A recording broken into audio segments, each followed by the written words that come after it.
اما بعد فاعوذ باللہ من الشیطان الرجیم بسم اللہ الرحمن الرحیم والسابقون الاولون من المہاجرین والانصار والذین اتبعوہم بإحسان رضی اللہ عنہم ورضوا عنہ اللہم صلی علی محمد وعلی آل محمد وبارک وسلم وصلی علیہ۔ سامعین محترم، تمام قسم کی تعریفیں اللہ رب العزت کے لیے جو ساری کائنات کا خالق، ساری کائنات کا مالک، ساری کائنات کا مشکل کشا، حاجت روا، غریب نواز، وہ جس کو دینے پہ آئے ساری کائنات اس کی دین کو روک نہیں سکتی، وہ جس سے روک لے ساری کائنات اس کو دے نہیں سکتی۔ مجھ سے قبل آپ نے جماعت کے جیت علماء کرام کے خطابات سماعت فرمائے اور میرے بعد بھی انشاءاللہ آپ جماعت کے نامور مبلغین کے خطاب سماعت فرمائیں گے۔ اور آج کی اس کانفرنس میں شہید ملت علامہ احسان الہی ظہیر کے فرزند ارجمن علامہ ابتسام الہی ظہیر آپ سے مخاطب ہوں گے۔ میں سرزمین کمالیہ سے آیا ہوں اور اس نام سے ایک نسبت، ایک تعلق اور ایک واسطہ ہے۔ آپ نے سٹیج پر جتنے بھی خطبہ سنے یا سنے ہیں وہ سارے کسی نہ کسی مدرسے میں پڑھ کے خطیب بنے ہیں، لیکن یہ جو طالب علم آپ سے مخاطب ہے ایم بلال تبسم کے ذریعے، میں کسی مدرسے میں نہیں پڑھا، میں نے خطیب ملت علامہ احسان الہی ظہیر کی تقاریر کو سنا اور اس کے بعد میں یونیورسٹی میں علم کی مسند پہ بیٹھا ہوں۔ الحمدللہ جامعہ پنجاب سے تعلیم حاصل کر کے فیصل آباد وہاں سے تعلیم حاصل کی۔ سامعین محتشم، میں شہید ملت علامہ احسان الہی ظہیر رحمہ اللہ کے نام سے محبت کرتا ہوں، اور یہ نام کوئی عام نام نہیں ہے، یہ نام وہ نام ہے کہ جس کا تذکرہ میرے رب نے آسمان کے فرشتوں میں کیا ہوگا، میں نے کائنات میں دیکھا ہے۔ علامہ احسان الہی کا تذکرہ لوگ بڑے ادب سے کرتے ہیں، بڑی شان سے کرتے ہیں، بڑی عقیدت سے کرتے ہیں، اور اپنے ہی نہیں میں نے بیگانوں کی زبانوں پہ بھی علامہ احسان کا نام دیکھا ہے۔ شیخ مکرم سرزمین کمالیہ میں مولانا محمد احمد لدھیانوی، ان کی مسجد میں مجھے کئی بار تقریر کرنے کا موقع ملا۔ ابھی قاری محمد یعقوب فیصل آبادی سٹیج پہ آئیں گے، ان کو بھی میں نے کئی بار ان کی مسجد میں بلایا اور میں نے علماء دیوبند کی موجودگی میں یہ کہا کہ میں خطیب بنا ہوں شہید ملت علامہ احسان کو سن کر، پڑھ کر، جان کر، اور وہیں سے کیوں نہ ابتدا کروں۔ علامہ سید عبد المجید شاہ صاحب رحمہ اللہ وہ کہتے ہیں سرزمین حجاز میں حضرت علامہ احسان الہی ظہیر نے مجھے دیکھا اور کہا ذرا آئیے میرے ساتھ، ہم جنت البقیع کے قبرستان میں جاتے ہیں، وہاں دعا کرتے ہیں۔ سید عبد المجید شاہ صاحب کہتے ہیں پھر علامہ صاحب امام مالک کے قدموں میں آئے، پھر علامہ صاحب سیدنا عثمان ذو النورین رضی اللہ تعالیٰ عنہ کے قدموں میں آئے، آنکھوں میں آنسو آ گئے۔ اللہ تیرے پیغمبر کے 10,000 صحابہ اس قبرستان میں مدفون ہیں، اللہ احسان الہی ظہیر بھی تجھ سے جنت البقیع میں اپنے لیے جگہ مانگتا ہے۔ کون علامہ احسان؟ وہ علامہ احسان کہ جن کی دعا کو میرے رب نے قبول کر لیا۔ آنکھوں میں آنسو آ گئے، داڑھی تر ہو گئی آنسوؤں سے، سید عبد المجید شاہ صاحب کہتے ہیں ایک برس گزر گیا، ایک برس کے بعد جب میں اسی مقام پہ آیا، اسی جگہ پہ آیا جہاں علامہ احسان الہی ظہیر کھڑے ہو کر کے اپنے رب سے دعا کر رہے تھے، اللہ تعالیٰ نے اسی مقام پر شہید ملت علامہ احسان کی قبر بنا دی۔ ابھی تذکرہ کر رہا تھا میرا بھائی یزدانی، آئیے پھر صحابہ کرام کے قدموں میں دفن ہونے والے علامہ احسان الہی ظہیر نے اپنی زندگی میں صحابہ کی عظمت کو، صحابہ کی مدحت کو، صحابہ کی شان کو یوں بلند کر دیا کہ میرے جیسے طالب علم بھی علامہ احسان کی تقریریں سن کر آج اہل حدیثوں کے سٹیج پر موجود ہیں۔ میں نے بلال تبسم سے کہا تھا کہ جب میری تقریر ہو آپ سٹیج پہ آنا، میری محبت کو دیکھنا کہ میرے دل میں علامہ احسان کی محبت کتنی ہے، علامہ احسان کا پیار کتنا ہے۔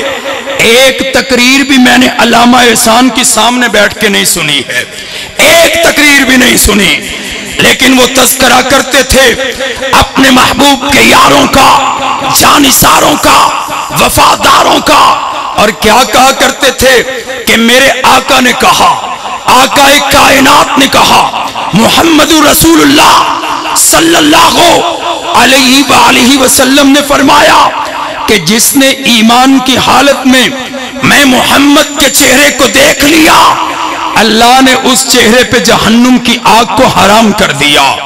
اگر سرور کائنات، کونین کا تاجدار، ثقلین کا تاجور حضرت محمد رسول اللہ صلی اللہ علیہ وسلم اتنی سی بات ارشاد فرما دیتے، صحابہ کی عظمت کے لیے، شان کے لیے، مدد کے لیے کافی تھی، لیکن میرے آقا نے بات کو یہیں پہ ختم نہیں کیا، بلکہ کہا کہ جس نے محمد کے چہرہ پر انوار کو دیکھ لیا اس پہ تو جہنم کی آگ حرام ہے، لیکن جس نے دیکھنے والے محمد کے یاروں کو دیکھ لیا اللہ نے ان پہ بھی جہنم کی آگ کو حرام کر دیا۔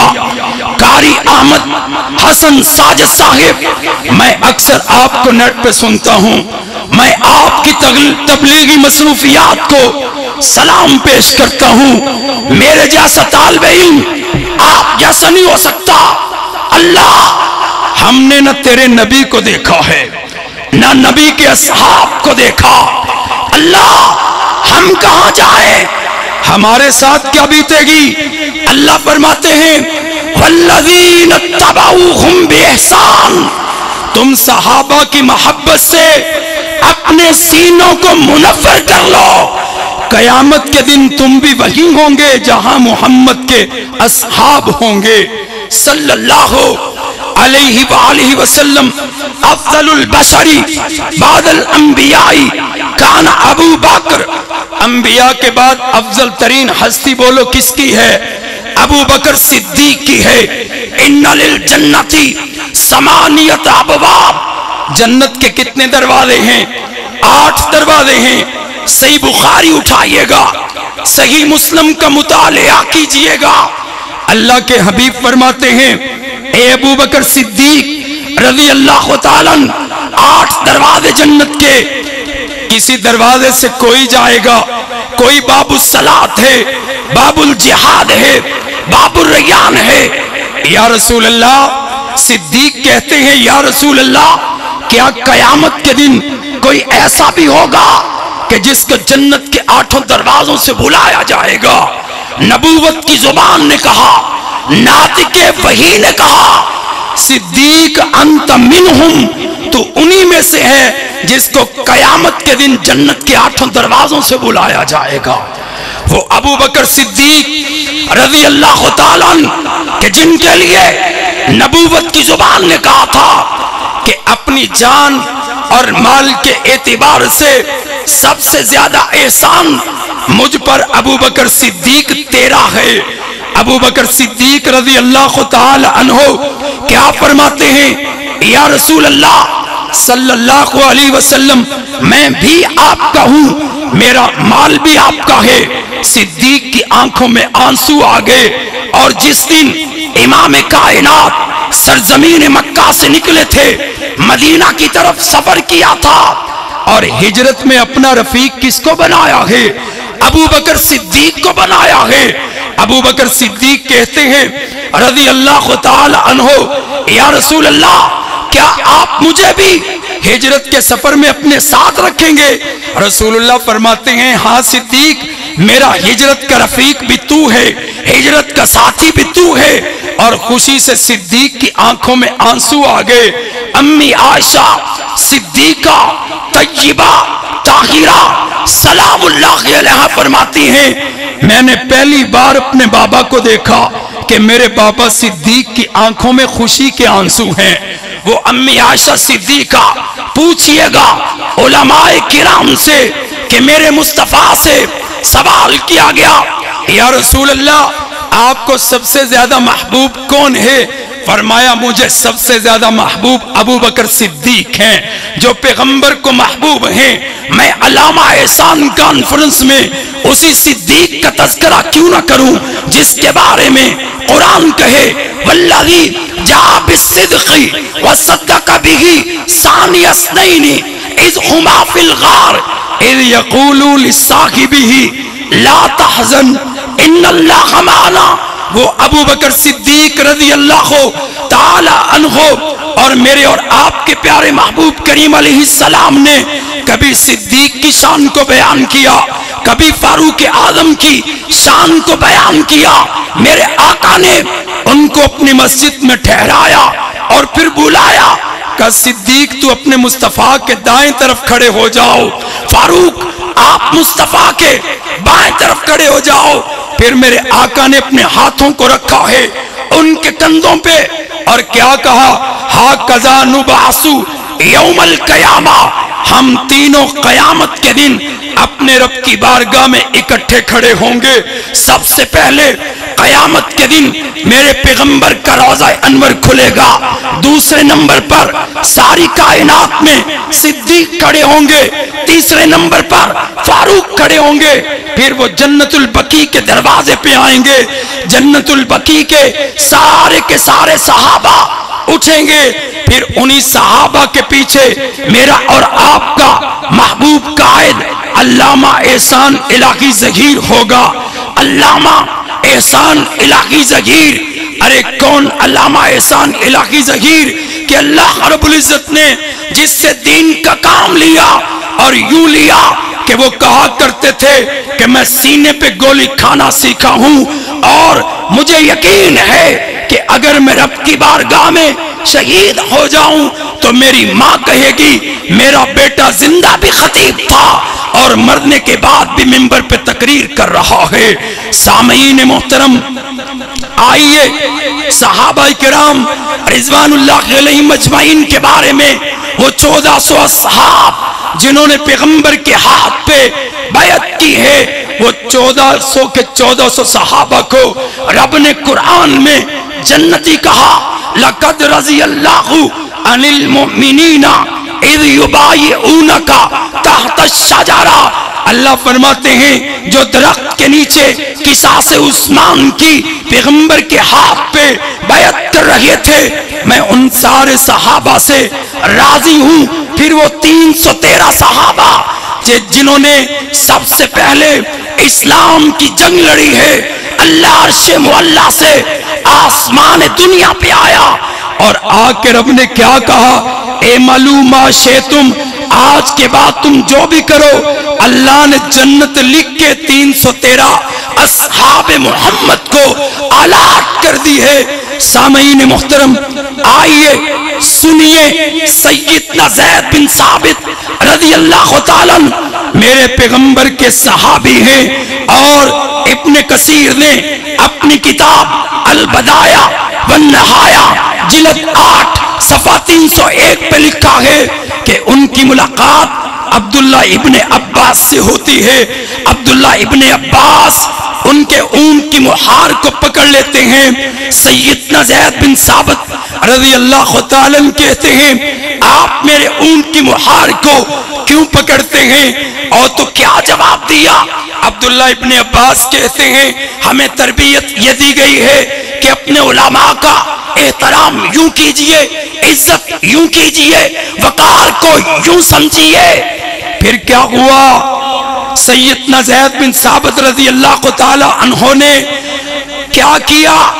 عبداللہ ابن عباس کا ہاتھ پکڑ لیا اور ہاتھوں پہ بوسہ دینے لگے کہ جو تربیت آپ کو ملی آپ نے کام کر لیا۔ ہمیں تربیت یہ دی گئی ہے کہ پیغمبر کے اہل بیت سے اچھا سلوک کرو، پیار سے پیش آؤ، عقیدت سے پیش آؤ، محبت سے پیش آؤ۔ سیدنا ابو ہریرہ رضی اللہ تعالیٰ جن کے لیے آقا کائنات نے یہ دعا کی ہے اللہ قیامت تک آنے والے مومنوں کے دلوں میں ابو ہریرہ کی بھی محبت ڈال دے اور ابو ہریرہ کی امی کی بھی محبت ڈال دے۔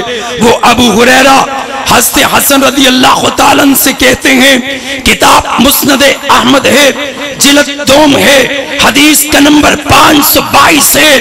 کہتے ہیں حسن ابن علی رضی اللہ تعالی عنہ سے کہ اے حسن، میں ابو ہریرہ نے اپنی آنکھوں سے دیکھا تھا کہ پیغمبر نے تیرے بطن مبارک پہ بوسہ دیا تھا، تیرے پیٹ مبارک کو چوما تھا۔ آج ابو ہریرہ کا دل بھی کرتا ہے کہ اے حسن تو اپنے پیٹ مبارک سے، بطن مبارک سے کپڑا کھول دے، میں اسی جگہ پہ بوسہ دوں جہاں میرے پیغمبر نے تجھے بوسہ دیا تھا، جہاں میرے پیغمبر نے تجھے پیار کیا تھا، جہاں سے میرے پیغمبر نے تجھے محبت سے چوما تھا، میں بھی چومنا چاہتا ہوں۔ سامعین محتشم، آئیے حدیث سنیے۔ ابو موسیٰ اشعری رضی اللہ تعالیٰ فرماتے ہیں رسول اللہ صلی اللہ علیہ وآلہ وسلم مدینہ میں ایک باغ تھا، میرے پیغمبر کبھی کبھی اس باغ میں آتے تھے اور کیا کرتے تھے؟ اس باغ میں ایک کنواں تھا، کنویں کی منڈیر پر بیٹھ جاتے۔ ابو موسیٰ اشعری کہتے ہیں اللہ کے نبی صلی اللہ علیہ وآلہ وسلم نے مجھے کہا ابو موسیٰ باغ کے دروازے پہ بیٹھ جاؤ، کوئی آئے پہلے مجھ سے اجازت لینا پھر اندر آنے کی اجازت دینا۔ ابو موسیٰ کہتے ہیں میں بیٹھ گیا، باغ کا دروازہ کھٹکھٹایا گیا، میں نے رسول اللہ سے اجازت لی ہے، یا رسول اللہ اجازت دے دوں؟ فرمایا اجازت بھی دے دو اور جنت کی خوشخبری بھی دے دو، اجازت بھی دے دو، جنت کی خوشخبری بھی دے دو۔ کون آئے؟ ابو بکر صدیق آئے رضی اللہ تعالیٰ عنہ۔ پھر میرے محبوب نے اپنے پاس دائیں طرف صدیق کو بٹھا لیا اور پھر دروازے پہ دستک ہوئی۔ ابو موسیٰ کہتے ہیں یا رسول اللہ دروازہ کھول دوں؟ فرمایا دروازہ بھی کھول دو اور آنے والے کو جنت کی خوشخبری بھی دے دو۔